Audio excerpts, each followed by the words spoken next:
sudah saatnya kita serius membereskan ini secara teritorial. Ini yang ingin menjadi agenda utama. Kalau ini kita bereskan, insya Allah terjadi peningkatan kualitas manusia yang merata di seluruh Indonesia. Tidak hanya per kapita kita ingin ada keadilan sosial. Jadi kadang-kadang per kapita income tidak mencerminkan kondisi keadilan. Jadi kita butuh tidak hanya meningkatkan tapi melakukan pemerataan. Maka mumpung masih proses, kita siapkan SMK di sana. Kita siapkan SMK agar dia kemudian bisa bertemu di ujung, sehingga SMK ini betul-betul akan bisa memenuhi kebutuhan kriteria yang dibutuhkan oleh industri itu.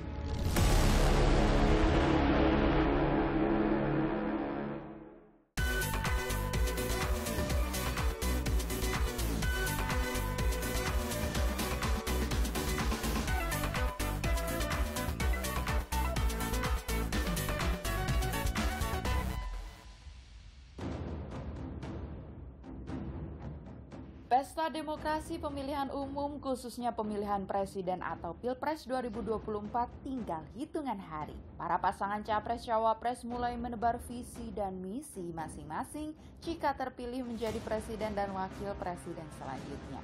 Visi misi mengenai lapangan pekerjaan di Indonesia menjadi sorotan masing-masing pasangan. Anies Baswedan dari calon presiden Koalisi Perubahan untuk Persatuan misalnya berkomitmen menciptakan minimal 15 juta lapangan pekerjaan baru, termasuk pekerjaan hijau atau green jobs pada tahun 2025 hingga 2029. Jadi ketika tadi mendengar apa yang disampaikan tentang pembangunan kualitas manusia, maka sudah saatnya kita serius membereskan ini secara teritorial. Ini yang ingin menjadi agenda utama.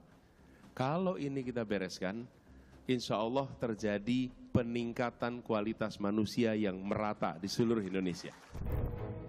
Sedangkan pasangan dari Koalisi Indonesia Maju Prabowo Gibran menjabarkan 8 poin sebagai upaya menciptakan lapangan kerja yang berkualitas.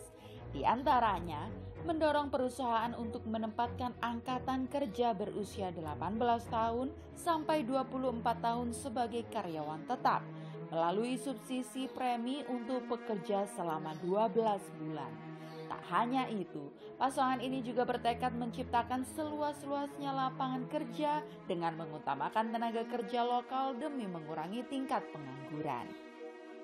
Tidak hanya per kapita kita ingin ada keadilan sosial. Jadi kadang-kadang per kapita income tidak mencerminkan kondisi keadilan. Jadi kita butuh tidak hanya meningkatkan tapi melakukan pemerataan.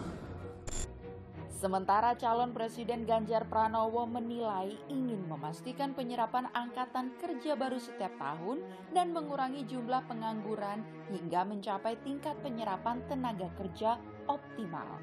Kita sudah hitung ternyata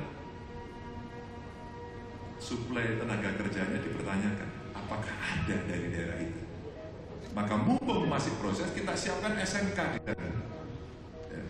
Kita siapkan SMK agar dia kemudian bisa bertemu di ujung, sehingga SMK ini betul-betul akan bisa memenuhi kebutuhan kriteria yang dibutuhkan oleh industri itu.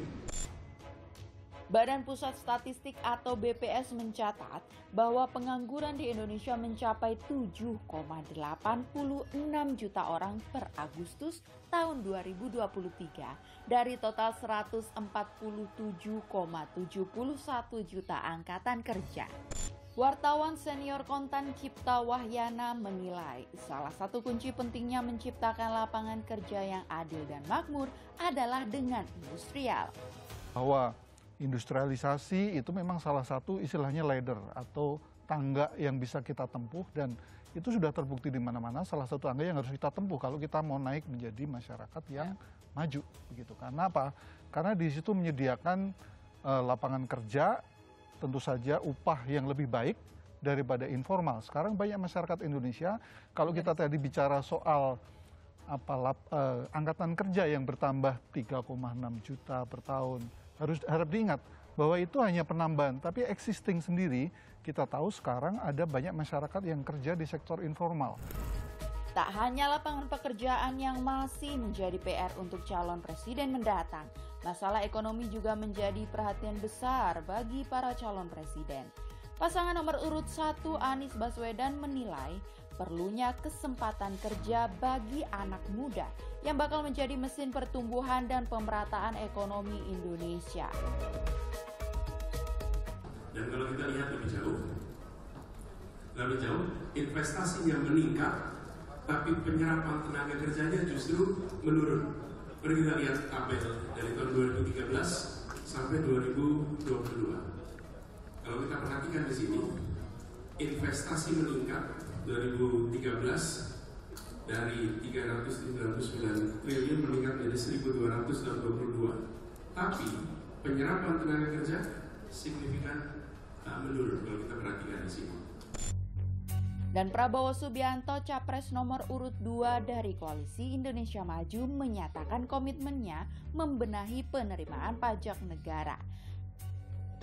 Di Departemen Dirjen Pajak atau Dirjen Bea Cukai, penerimaan kita bisa perbaiki dengan IT, dengan komputerisasi dan sebagainya.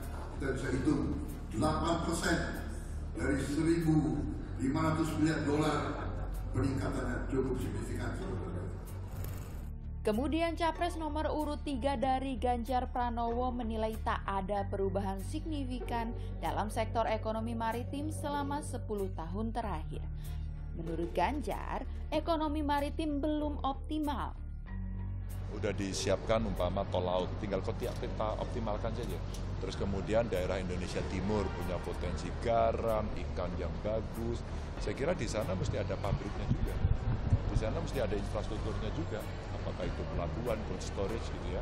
Sehingga kemudian tumbuhlah ekonomi yang berkembang di wilayah Indonesia Timur atau di wilayah kelautan yang kita miliki, dan kemudian kita mesti menyiapkan SDM-nya. Berdasarkan data Badan Pusat Statistik, ekonomi Indonesia secara spasial pada triwulan 2 tahun 2023 terlihat menunjukkan penguatan pada beberapa wilayah. Kelompok di Pulau Jawa menjadi kontributor utama ekonomi nasional dengan peran sebesar 57,27% dan mencatat laju pertumbuhan sebesar 5,18% dibanding triwulan 2 tahun 2022.